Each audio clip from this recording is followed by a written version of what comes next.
Hey guys, good morning, good afternoon, good evening, whatever time you're listening to me from. I hope you're having a blessed day. So, we're back again, and I'm gonna start a series that I'm calling Conversations with Future You. So, you're probably like, Sheila, future me, is that like 10 years from now? Conversations with me 5 years from now? Or what's that really about?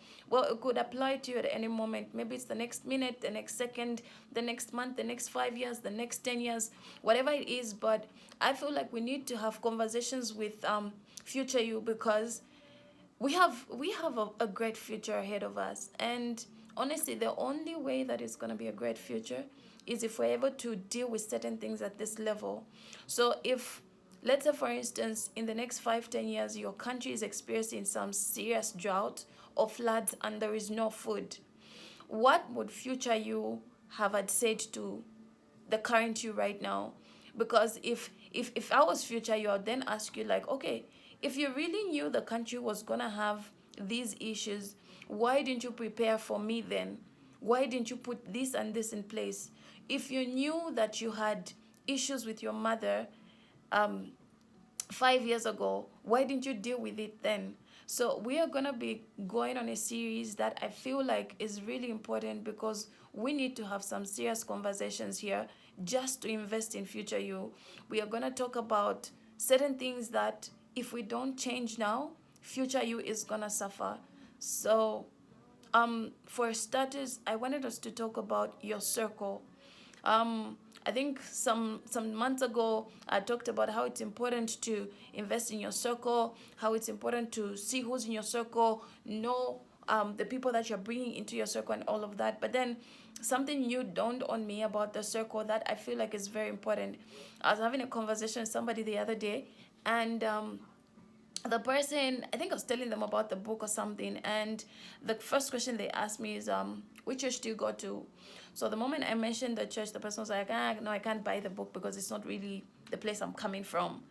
And I was like, how do those things even connect? Like, okay.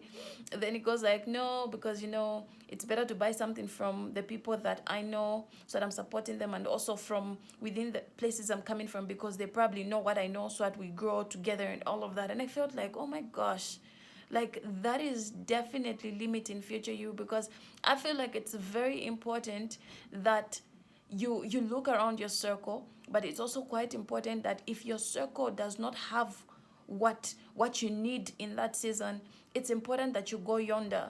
It's important that you step out and look for what else you can learn outside your circle. So for example, when I started doing the books, my circle has medical doctors and medical students, and that's not very helpful when writing a book. Yes, they were quite helpful actually, because they helped me with relating to certain things. They helped me add some more information and all of that. We could relate at that level. But when it comes to publishing and editing, my circle could not help that. So I needed to look for people that could help me with that. So I had to go outside my circle to find that, and I found somebody that was really, really far from my circle, but they were very helpful. The thing about that is, I could have stayed and said, you know what, yes, I want to write a book. Yes, I've got this blessed on my heart that I feel like needs to be put on paper and whatnot. But then, the odds are just against me. Like, there's really nobody around me that has done this before. So I might as well just, forget about it and move on, do what we are used to, do what's common. Let me look for something that these guys around can help me with. I could have sat on that gift that was on the inside of me. I could have sat on that book that was on the inside of me, because my circle could not be of help.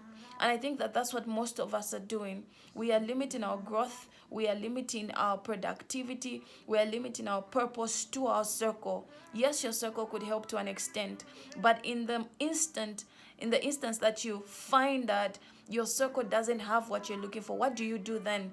Because that's the moment you need to step out. And conversations that we're going to have with future you is, I would love that future you would be so proud and say, you know what, by then when you had made this investment, by then when you had chosen to follow this calling, by then when you decided to make this business plan, you really didn't have people in your circle that could help you with this, but you did it still, and it's helping me now, which is you 5 years from now, which is you 10 years from now. So we are going to be investing in our future. But if we're going to invest, we need to step out of our circle. Yes, your circle can do ABC, but you also need to do EFG, and that's not within your circle range. What are you going to do about it? That's the moment that you and I need to step out. That's the moment you and I need to go out and say, okay, yes, my circle doesn't have this, but I'm going to look for somebody. I'm going to look for somebody that knows this well, and I'm going to learn from them. And the thing is, what you don't even realize is it is your decision to step out of your circle and conquer that dream that you have. Even if it's not within your range, that is going to grow your circle, because now after you do that, your circle is going to have something new, and somebody who knows something that is different from what they all know. You have contributed positively to your circle. So stop this thing of, no, you're not being loyal to our group, we don't do that here.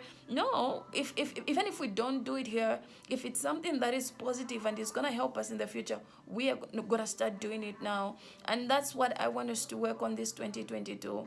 So we're going to be having some serious conversations with Future You, and Future You has to be proud of you. So I love you guys. Have a blessed day. This week, do something. Look around your circle. Take inventory. I always emphasize on taking inventory of your life, because then you'll be able to see that, okay, this is what my circle is doing currently. These are the things I want to achieve. Are the people in my circle able to achieve me? Last week we had said, put your 2022 goals down. Have you written those resolutions?